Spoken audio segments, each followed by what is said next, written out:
to another edition of Neon Trash. I'm your host, Tommy the Hammer. In today's solo flight review, I thought we would check out a movie that I like a lot. It's called Cold in July. It's directed by Jim Mickle, who also helmed a horror film called Mulberry Street about people mutating into rats on the streets of New York City. He also did a film called Snakeland about a man training a young boy to become a vampire killer in a post-apocalyptic wasteland. I thought those two movies were fantastic, but for this film, he kind of reels it in a little bit, makes it real gritty, very realistic, very down to earth, and I just absolutely love this film. It's a period piece that takes place in 1989, and I really feel like he nails the look, the sounds, and the overall vibe of the 1980s. So I'm stoked to check this movie out again. I've only seen it once, but I really liked it a lot, and I've been aiming to review it on my channel for quite some time now. You guys know how I roll. Peep that trailer when we get back. You're going to know my opinion on Cold in July. Richard, I think I heard something.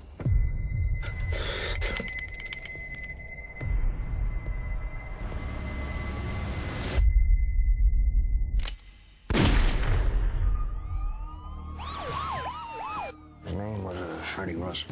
He's a wanted felon. You're an upstanding citizen. Sometimes a good guy wins. I hear you got you one last night. It's not something I'm proud of. So what happens now? We buried a son of a bitch. You got any family? A daddy. He just got parole in Huntsville prison. Mr. Russell, I'm sorry. You're, Dane, right? Your boy. He looks a whole lot like you, doesn't he?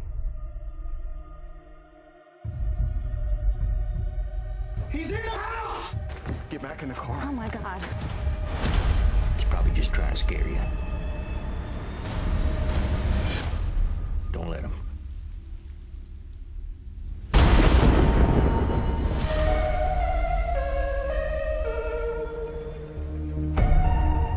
That is not the guy I shot. What are we supposed to do now? Luke Detective Agency. How far do you want to take this? Cops are up to something. They use my family as bait. I want to know why.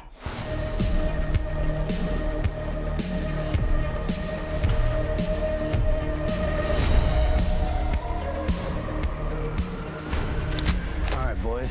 It's howdy doody time. Actor Michael C. Hall, who you guys might know from the prolific TV series Dexter, really turns in an amazing performance in the lead here. And director Jim Mickle really knows how to make a movie feel like it's straight from the 1980s. He nails the vibe in this film. Everything from the clothing to the music to the cars that people are driving, it just feels like it was ripped out of 1989. So if the characterizations are this movie's strongest point, then I'd also have to say that the soundtrack is through the fucking roof. It's done by new retrowave artist Dynatron, and he sets the stage. Just about every scene in this movie is punctuated perfectly with his brooding 1980s synthesizer mood. The movie begins one way, and by the final frame, it just does a complete 180 and pulls the wool over the eyes of the audience. It's completely unexpected, and I really like watching the characters evolve from the beginning of the movie to the end. This is a dark film, so if you're not really into violence, you don't like a lot of shocking imagery, you might want to steer clear from this one, but for me, I like this sort of thing, and I think this is a very strong film. Probably the director's best effort, in my opinion.